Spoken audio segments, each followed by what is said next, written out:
Ukraine के राष्ट्रपति Volodymyr Zelensky शुक्रवार को व्हाइट हाउस का दौरा करेंगे। अमेरिकी राष्ट्रपति डोनाल्ड ट्रंप ने कहा है कि जेलेंस्की रूस के पूर्ण पैमाने पर आक्रमण से बचाव के लिए अमेरिकी सैन्य सहायता के भुगतान के लिए दुर्लभ खनिजों के सौदे पर हस्ताक्षर करने के लिए शुक्रवार को व्हाइट हाउस का दौरा करेंगे।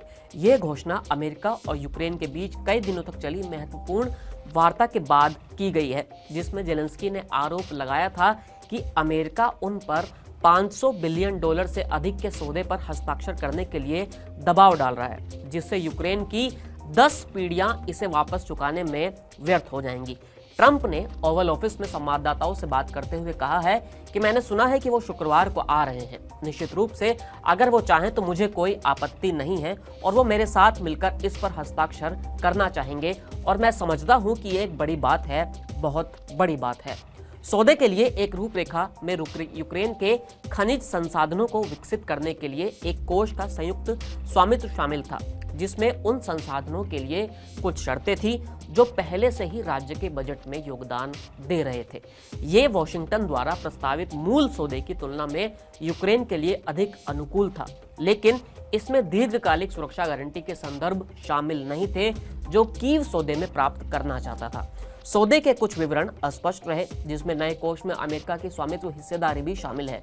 ये पूछे जाने पर कि सौदे में आखिर यूक्रेन को क्या मिलेगा, इस पर ट्रंप ने कहा कि $350 बिलियन सैन्य उपकरण और लड़ने का अधिकार। ट्रंप ने यह भी कहा कि हमने खनिजों और विभिन्न अन्य चीजों पर अपने सौदे पर काफी बातचीत की है।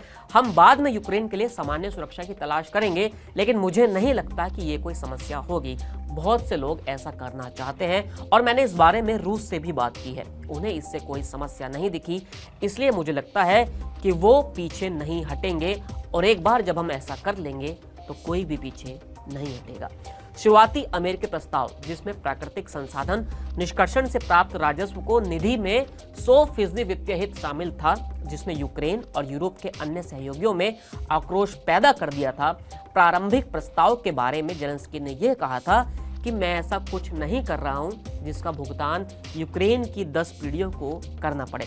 वार्ता के साथ साथ सार्वजनिक रूप से वाक युद्ध भी चल रहा था, जिसमें ट्रंप ने जेलेंस्की को चुनाव के बिना का तानाशाह कहा था। यूक्रेन में अमेरिका जिन संसाधनों की तलाश कर रहा है, दरअसल उसमें बैटरी, टाइटेनियम उत्पादन और दुर्लभ धातुएं शामिल हैं, जिनका उपयोग इलेक्ट्रॉनिक्स, पवन टरबाइन, हथियार और अन्य आधुनिक उत्पादों में किया जाता है। यही कारण है कि अमेरिका इस सौदे को जल्द से जल्द पूरा करना चाहता है और ये कोशिश भी जारी है कि युद्ध जो रूस के साथ यूक्रेन का चल रहा है उसे रोका जा सके और अमेरिका उसका फायदा उठा सके। अब देखना होगा कि आखिर शुक्रवार को क्या होता है। फिलहाल इस वीडियो में इतना ही, फिर मिलेंगे नए वीडियो के साथ। शुक्रिया।